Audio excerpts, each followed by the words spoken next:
So it's Monday. Happy Monday. God, where's the sun coming from? From here? There we go. Oh, there we go. Much better. Maybe. We'll see. Um, Scarlett's in the back. I just finished picking her up.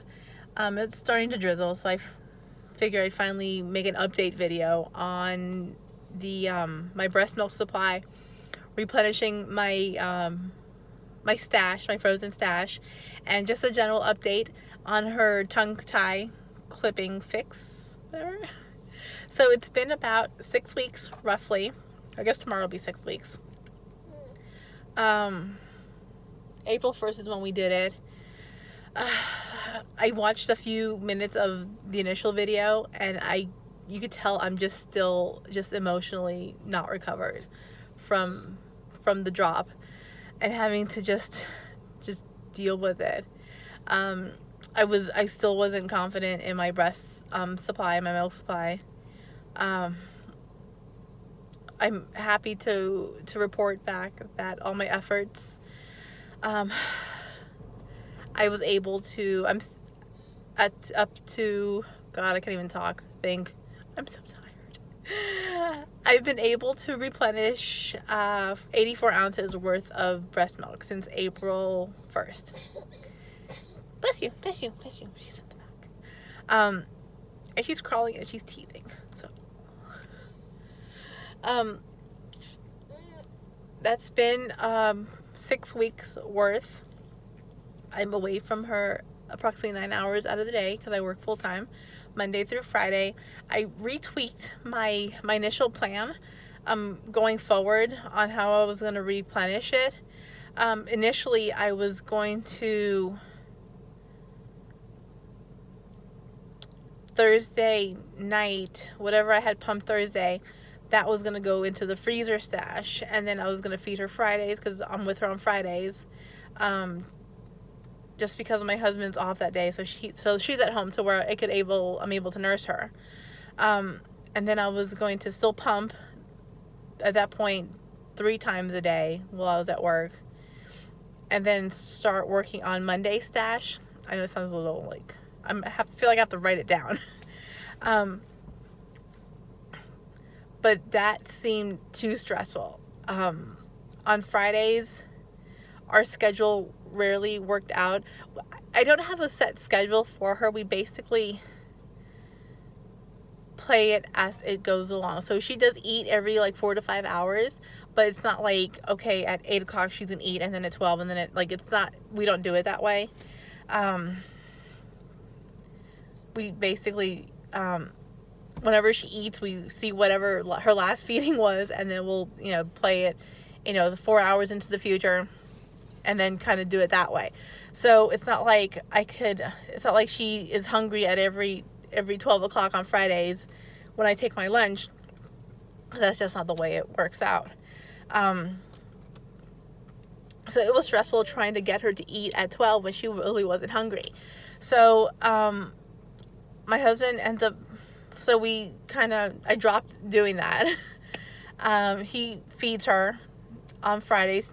She takes 2 bottles from him, and I still pump.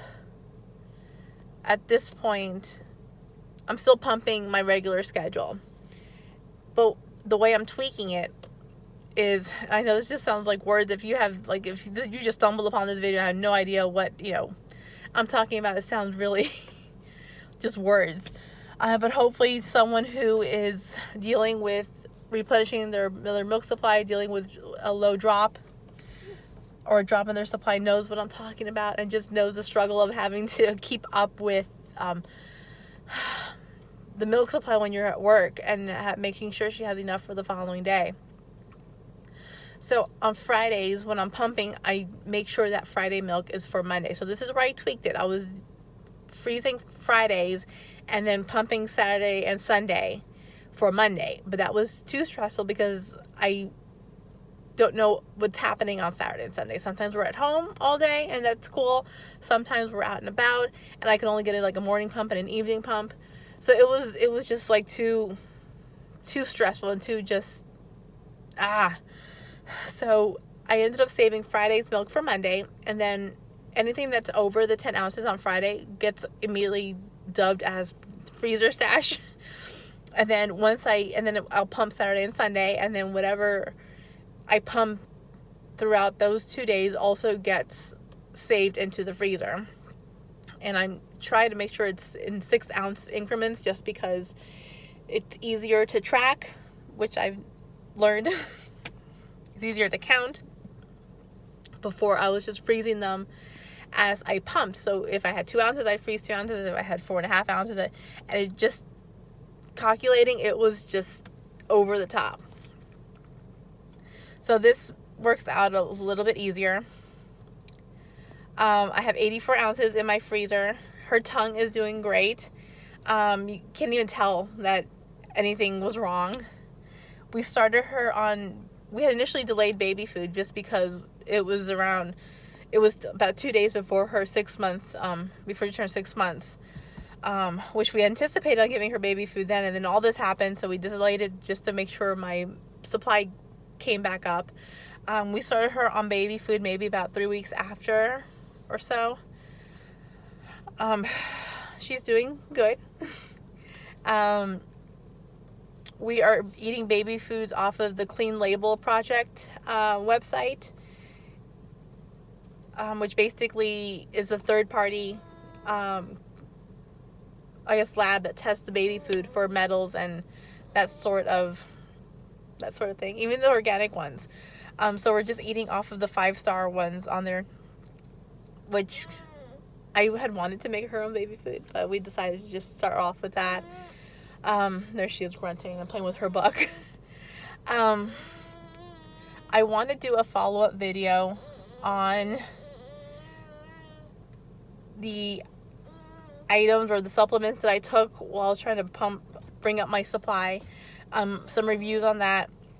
I want to do just basically like a testimonial between like exclusively pumping and breastfeeding. There is a world of difference, and holy shit. I don't think I'd be able to keep up. But my milk supply is going, before I wasn't confident at all. Now I'm completely confident. Like, I've been able to pump, and then an hour later she needs food, just because she wakes up and she's like fine. Like, she's able to eat. She seems content. She burps. She, spits up a little bit. So I'm glad that things have gotten back to normal. It's so weird because when I first started, I always knew I wanted to breastfeed, like way back, even way before even thinking of having a baby. And I knew it wasn't going to be easy, but fuck, I didn't know it was going to be this hard. And it's just an emotional toll on you. And at the beginning, it was so hard to try to get this tiny little thing onto this huge boob. And making sure this nipple just fits in that tiny little mouth. And you have to make sure that her head is secure and it's not bobbling. You have to make sure her hands aren't in the way. I know, but we got it. And I remember just feeling so dreadful every time she needed to eat, because I knew I'd have to go through the rigmarole of trying to get her on there and holding her and the pain and just trying to just deal. And then around the fourth month mark, it's like we got it, and it was like we're in sync, like we got this. And then this whole thing just completely emotionally wore me down, and I cried for like the entire 2 weeks, until the time I left the lactation consultant's office, all the way till the morning she had her tongue tie. Like, I was in tears. But I was determined to just keep going and not give up on my breast milk. And I'm so glad, because you just read stories about how people just get dried up, and I was like, man, what if I'm one of them? My husband, he was just so optimistic, and I was like, you don't know, like, you just don't know. But now we're just completely in sync. I like just do is put her on my lap, and she just knows. She'll take her password out. She's the cutest little thing. She'll take her password out. She goes, and she's ready. So I'm glad we got through this. So thanks for watching. I have more videos to post. Yay! And hopefully now that I feel like my life is kind of maybe getting, I'm going to say back to normal, because, I don't think it's ever going to be normal. But a new normal. So let's go do this. Yay! All right. Thanks for watching. Bye.